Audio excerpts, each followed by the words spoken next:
എന്റെ മോള് ഇങ്ങനെ ഒരവസ്ഥയിലായല്ലോ ദൈവമേ. എന്ത് തെറ്റ് ചെയ്തിട്ടാ എന്റെ കുഞ്ഞിന് ഈ ഗതി വന്നത്?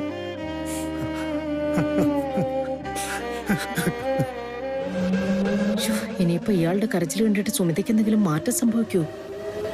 അങ്ങനെ ആയത് പണിയാവുമല്ലോ.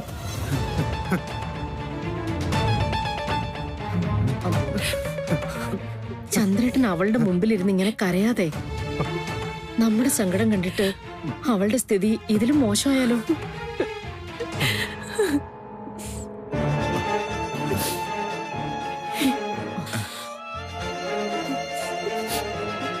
വയ്യാതായെന്നോ ഒറ്റപ്പെട്ടു പോയി എന്നുള്ള തോന്നല് എന്റെ മോൾക്ക് വേണ്ട. ഞാനുണ്ട് നിനക്ക്. ഞാൻ എപ്പോഴും നിന്നെ കണ്ടോളാം. നിനക്കിഷ്ടപ്പെട്ട പാട്ടുകൾ കേൾപ്പിച്ചു തരാം, കഥകൾ വായിച്ചു തരാം, കവിതകൾ ചൊല്ലിത്തരാം. അതെല്ലാം കേട്ട് എന്റെ മോള് പഴയ പോലെ ആവണം.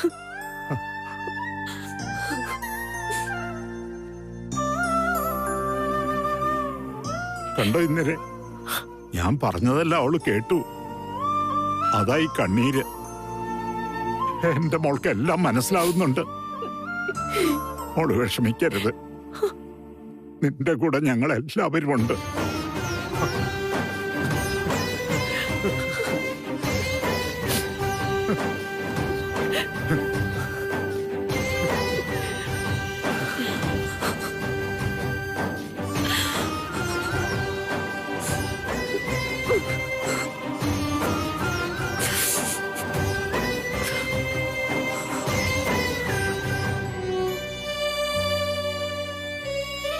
വരൂ, ഇവിടെ ഇരിക്കൂ. ബാ, ഇരിക്കൂ.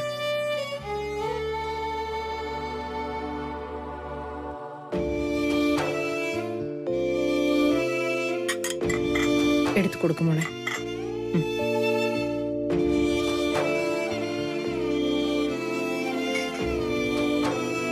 വേണ്ട മോളെ, ഇതൊന്നും കഴിക്കാവുന്ന മാനസികാവസ്ഥയിലല്ല ഞാൻ.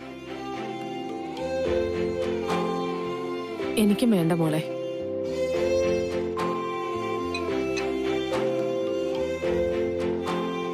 നിങ്ങളൊക്കെ ഇങ്ങനെ സങ്കടപ്പെട്ട എങ്ങനെ ശരിയാവുക? സുമിയെ നമുക്ക് പഴയ ജീവിതത്തിലേക്ക് തിരിച്ചു കൊണ്ടുവരണ്ടേ? നിങ്ങൾ എല്ലാവരും ഇങ്ങനെ കരഞ്ഞോണ്ടിരുന്ന എങ്ങനെ ശരിയാകും? അമ്മ പറഞ്ഞത് വളരെ ശരിയാ. സുമിതയ്ക്ക് ഇങ്ങനെ ഒരു അപകടം പറ്റിയപ്പോ ഞാൻ എന്തോരം വിഷമിച്ചെന്നറിയാമോ?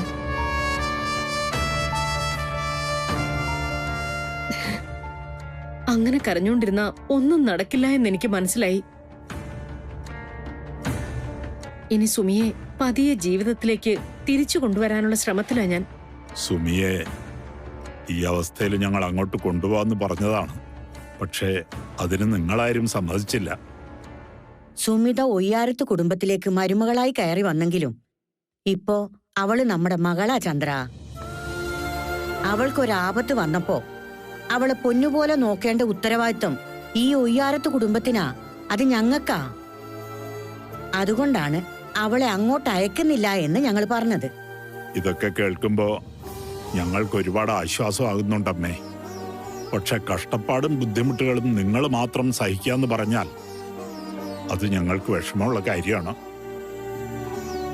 ഞാനൊരു കാര്യം പറഞ്ഞാൽ നിങ്ങൾക്ക് ആർക്കും വിഷമം തോന്നരുത്. സുമി സുഖം പ്രാപിക്കുന്നതുവരെ അവളുടെ കാര്യങ്ങൾ നോക്കാൻ വേണ്ടി ഇന്ദിര കൂടി ഇവിടെ വന്ന് നിൽക്കട്ടെ. അങ്ങനെ വരുമ്പോ അനുരാധയ്ക്ക് അതൊരു സഹായമാകും. ഗിരി എന്തു പറയുന്നു? ഇന്ദിരാമ്മ ഇവിടെ നിന്നാൽ അത് സുമിക്കൊരു ആശ്വാസമാകും എന്ന് തോന്നുന്നു. ഇന്ദിരാമ്മയും കൂടെ ഇവിടെ നിൽക്കട്ടെ അല്ലേ? അമ്മ എന്തു പറയുന്നു? സത്യത്തിൽ സുമിയുടെ കാര്യങ്ങൾ നോക്കാൻ ഞാനൊരാൾ മതി. പിന്നെ ഈ വീട്ടിൽ ഞാൻ മാത്രമല്ലല്ലോ, നവ്യുണ്ടല്ലോ. ഞങ്ങൾ നോക്കിക്കോളാം സുമിയെ. അതിനുവേണ്ടി ഇന്നലെ ഇവിടെ വന്ന് കഷ്ടപ്പെട്ട് താമസിക്കണമെന്നില്ല. അനുരാധ പറയുന്നതിലും കാര്യമുണ്ട്. അനുരാധ നോക്കിക്കോളൂ അവളെ. നിങ്ങളിപ്പോ ഒരുപാട് ദൂരമൊന്നും അല്ലല്ലോ. ഇന്നരക്ക് എപ്പോ വേണമെങ്കിലും ഇവിടെ വന്ന് സുമിതയെ കാണാം. എന്തേ, അതൊക്കെ പോരെ? അതാണ് നിങ്ങളുടെ തീരുമാനമെങ്കില് അങ്ങനെ ആകട്ടെ.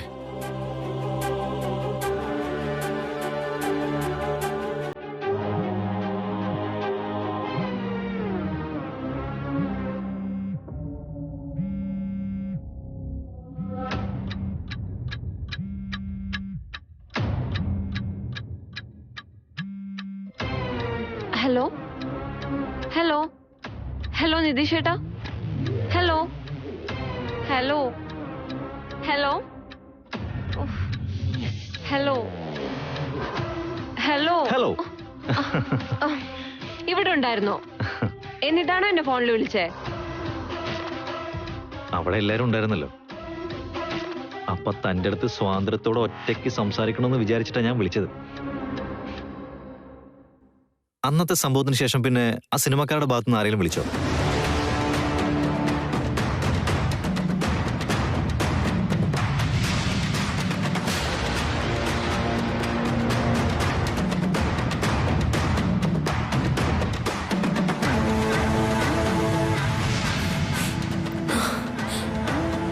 അന്നത്തെ ആ സംഭവം എന്നെ ഒരുപാട് ഇരുത്തി ചിന്തിപ്പിച്ചു നിതീഷേട്ടാ. അത്തരം ചതിക്കുഴികളിൽ ഇനി ഒരിക്കലും വീഴരുതെന്ന് ഞാൻ സ്വയം തീരുമാനിച്ചു. ഞാൻ എന്റെ അഭിനയമോഹം പൂർണ്ണമായിട്ട് ഉപേക്ഷിച്ചു. മണ്ടത്തരം പറയാൻ നന്ദു. ഏതോ ഒരു ഫ്രോഡ് നിന്നെ ചതിയിൽപ്പെടുത്തിന്ന് കരുതി മുഴുവൻ സിനിമക്കാരും മോശമാണെന്ന് നീ കരുതല്ലേ? എല്ലാ മേഖലയിലും ഒരുപാട് കള്ളനാണയങ്ങളുണ്ട്. അതിലെ തെറ്റും ശരിയും തിരിച്ചറിഞ്ഞ് നല്ല വഴി സ്വീകരിക്കുന്നിടത്താണ് നമ്മുടെ വിജയം. അന്നത്തെ അനുഭവത്തിന്റെ പേരിൽ നീ പാഷനായിട്ട് കൊണ്ടു നടന്ന ആ അഭിനയമോഹം പാടെ ഉപേക്ഷിച്ച് കളയാന്നത് അത് ശരിക്കും മണ്ടത്തരമാണ്. നിന്നെ തേടി ഇനി ഒരുപാട് അവസരങ്ങൾ വരും. എനിക്ക് പരിചയമുള്ള ഒരുപാട് സിനിമക്കാരുണ്ട്. അവരുടെ അടുത്തെല്ലാം നിന്നെ ഞാൻ സജസ്റ്റ് ചെയ്യാം. അതുകൊണ്ട് മനം മടുക്കാതെ പഴയതിനേക്കാളും ആവേശത്തോടെ നീ നിന്റെ പ്രയത്നം തുടരണം. നീ നിന്റെ ആഗ്രഹം പോലെ തന്നെ സിനിമയിൽ വലിയൊരു നടിയായി തീരും. ഉയരങ്ങൾ കീഴടക്കും. നിതീഷേട്ടന്റെ നാക്ക് പൊന്നാവട്ടെ.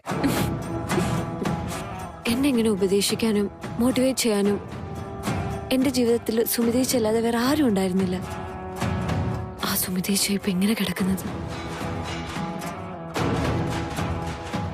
ചേച്ചീന്റെ സാന്നിധ്യം ഇപ്പൊ എന്നെ ഉപദേശിക്കാനും നേർവഴി കാണിച്ചു തരാനും ഈശ്വരനായിട്ട് ഒരാളെ കൊണ്ട് തന്നു. അതാണ് നിതീഷേട്ടൻ. ഒരുപാട് നന്ദിയുണ്ട് നിതീഷേട്ടാ, ഒരുപാട്. എന്റെ ജീവിതം തന്നെ ഇല്ലാതായി പോകുമായിരുന്ന അന്നത്തെ ആ പ്രശ്നത്തിൽ നിന്ന് എന്നെ രക്ഷിച്ചതിന്, മാനക്കേട് കൊണ്ട് ആത്മഹത്യ ചെയ്ത് കളയുമായിരുന്ന എന്നെ ജീവിതത്തിലേക്ക് കൈപ്പിടിച്ച് നടത്തിയത് നിതീഷേട്ടനാണ്. അതൊന്നും ഈ ജന്മം ഞാൻ മറക്കില്ല. ഒരുപാട് നന്ദിയുണ്ട് നിതീഷേട്ടാ, ഒരുപാട്. നന്ദി മാത്രമേ ഉള്ളൂ. ചെയ്ത കാര്യങ്ങൾക്കൊക്കെ പകരമായി നന്ദുവിനൊരു ട്രീറ്റ് ഒക്കെ തരായിരുന്നു. സുമിതേച്ചിക്ക് ഈ അവസ്ഥയല്ലായിരുന്നെങ്കിൽ ഞാൻ ഉറപ്പായിട്ടും നിതീഷേട്ടന് ട്രീറ്റ് തന്നേനെ. എന്റെ ചേച്ചി ഒന്ന് ജീവിതത്തിലൂടെ തിരിച്ചു വരട്ടെ, നമുക്കെല്ലാം ആഘോഷിക്കാം. ഏയ്, നീ ഇങ്ങനെ സങ്കടപ്പെടാതെ. ഏട്ടത്തി റിക്കവർ ആവും. ജീവിതത്തിലേക്ക് പഴയതുപോലെ തിരിച്ചു വരും. നമ്മളെല്ലാവരും പ്രാർത്ഥനയോടെ കാത്തിരിക്കുന്നത് അതിനുവേണ്ടിയല്ലേ?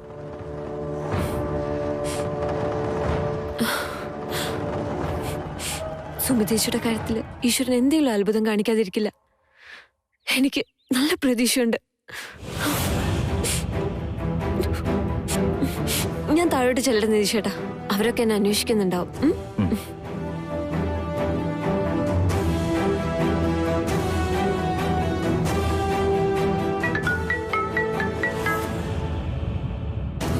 ഹലോ, രാവിലെ വിളിക്കാന്ന് പറഞ്ഞിട്ട് എന്താ വിളിക്കാഞ്ഞേ? ഞാൻ നിതീഷനോട് പിണക്കാം. എന്റെ പൊന്നെ, ഇങ്ങനെ പരാതിയൊന്നും പറയാതെ. ഒന്നും പറയണ്ട. ഏട്ടന്റെ തിരക്കൊണ്ടല്ലേ നിന്നെ വിളിക്കാൻ പറ്റാതിരുന്നേ. നമുക്ക് അടുത്ത ആഴ്ച ഒന്ന് കൂടണം. എങ്ങോട്ട് പോണമെന്ന് നീ പറഞ്ഞാ മതി. ശരി.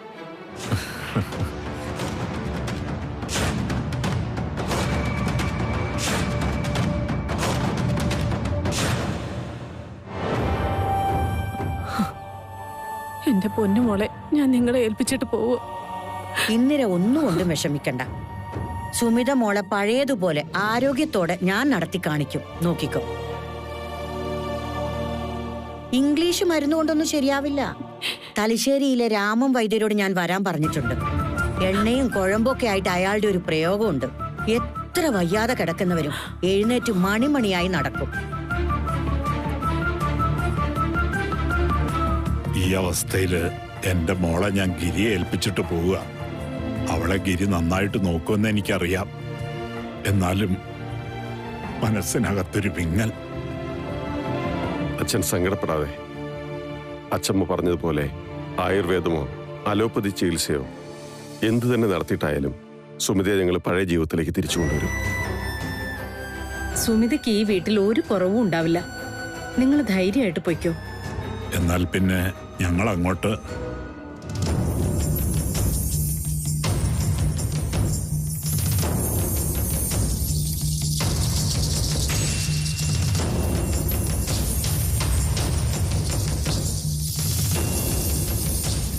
കുറച്ച് ദിവസമായി ഞാൻ ഓഫീസിൽ പോയിട്ടമ്മേ. അവിടുത്തെ കാര്യങ്ങളൊക്കെ ആകാശ് നോക്കുന്നുണ്ട്. എന്നാലും ഇനി അങ്ങോട്ട് സുമിതയുടെ കാര്യങ്ങളൊക്കെ ഞാൻ നോക്കിക്കോളാം.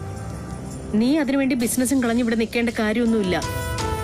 ഇന്നു മുതല് ഗിരി ഓഫീസിൽ പോയി തുടങ്ങ്. നീ ധൈര്യമായിട്ട് ഓഫീസിൽ പോ തക്കടൂ. സുമിതയുടെ കാര്യം ഈ അച്ഛമ്മ നോക്കിക്കോളാം.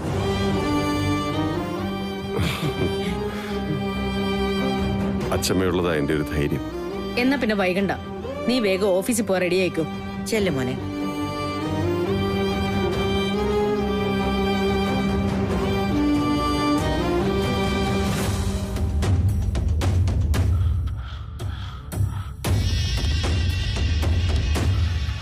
സുമതയെ അവരുടെ വീട്ടിൽ കൊണ്ടുപോയി നോക്കാമെന്ന് അവര് പറഞ്ഞിട്ടും അമ്മ സമ്മതിച്ചില്ല. സുമിതയെ നോക്കാനായി ഇന്ദിരാമ്മ ഇവിടെ നിൽക്കാന്ന് പറഞ്ഞിട്ടും അമ്മ സമ്മതിച്ചില്ല. ഒന്നും കാണാതെ അമ്മ ഇങ്ങനെയൊന്നും പറയില്ലെന്നും എനിക്കറിയാം. സുമിതയുടെ കാര്യത്തിൽ എന്താ അമ്മയുടെ പ്ലാൻ?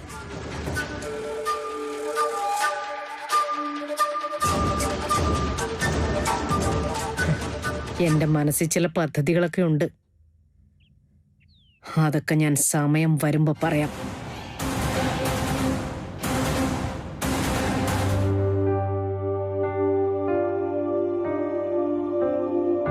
വിവാഹത്തിന് മുമ്പ് എന്റെ വീട്ടിൽ എന്റെ ചുറ്റിനും എല്ലാവരും ഉണ്ടായിരുന്നെങ്കിലും ഞാൻ ഒറ്റയ്ക്കായിരുന്നു.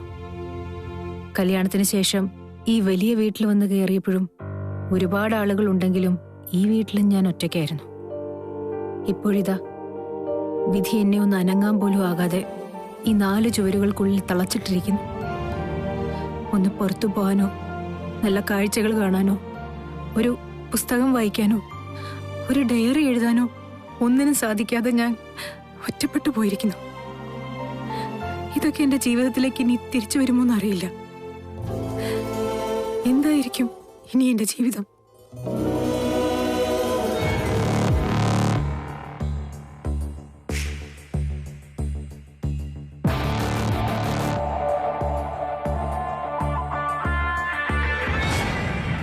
എന്നെ കള്ളനാക്കിയവളാ നീ. എനിക്കും ഗിരിയേട്ടനിടയിൽ ഉണ്ടായിരുന്ന വിശ്വാസം തകർത്തതിന് നിനക്ക് കിട്ടിയ ശിക്ഷയായിട്ട് ഇതിനെ കണ്ടാൽ മതി. ഒരിക്കൽ നഷ്ടപ്പെട്ടാൽ പിന്നീട് ഒരിക്കലും പഴയതുപോലെ ആവാത്ത ഒന്നാണ് പരസ്പര വിശ്വാസം. അതുപോലെ തന്നെ ഈ കിടപ്പിൽ നിന്ന് നീ ഇനി ഒരിക്കലും പഴയതുപോലെ എഴുന്നേറ്റ് നടക്കില്ല.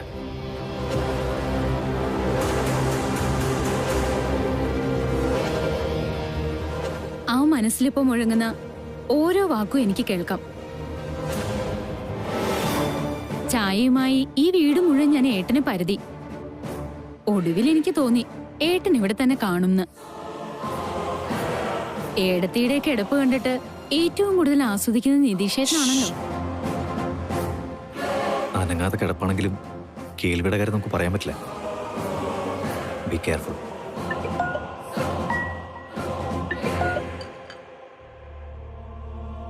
ആ പറഞ്ഞു സിന്ധു. ഇല്ലല്ല, ഞാൻ വീട്ടിൽ തന്നെ ഉള്ളത്. സൗകര്യം പോലെ നീ ഇങ്ങോട്ട് ഇറങ്ങുന്നെങ്കിൽ ഇറങ്ങ്. ആ, ഞാൻ അറിഞ്ഞു. കല്യാണത്തിന് നമുക്ക് എന്തായാലും പോകണം.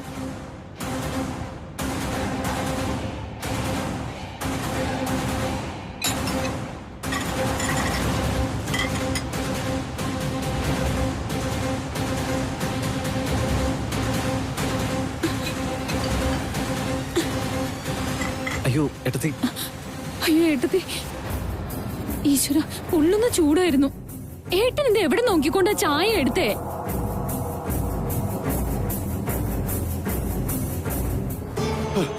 നിതീഷേ, എന്താ നിങ്ങൾ ഇവിടെ കാണിക്കുന്നത്? ഈശ്വര, എന്റെ കയ്യിൽ നിന്ന് ഇങ്ങനെ ഒരു കാര്യം സംഭവിച്ചു പോയല്ലോ. ഏട്ടൻ മാറിക്കോ, ഞാൻ ചെയ്തോളാം. മാറ്. എന്തെങ്കിലും ഒന്ന് പറയാനോ പ്രകടിപ്പിക്കാനോ ആവാതെ ഒന്ന് അനങ്ങാൻ പോലും കഴിയാതെ കിടക്കുന്ന ആളാ സുമിത. അങ്ങനെ ഒരാളുടെ അടുത്ത് നിന്നാണോ ഇത്ര അശ്രദ്ധമായി പെരുമാറുന്നത്?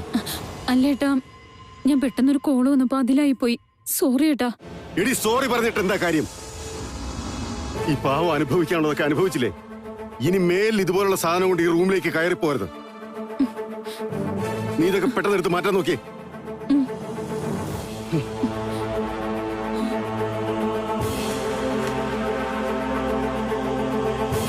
എന്റെ അമ്മ കഴിഞ്ഞാൽ പിന്നെ ആ സ്ഥാനത്ത് ഞാൻ കാണുന്നത് എന്റെ ഏട്ടത്തിയാ. ഏട്ടത്തി എന്നോട് പൊറുക്കണം. ഒരു കയ്യബദ്ധം പറ്റിപ്പോയതാ. ഐ എം സോറി ഏട്ടാ, എന്നോട് ക്ഷമിക്കണം.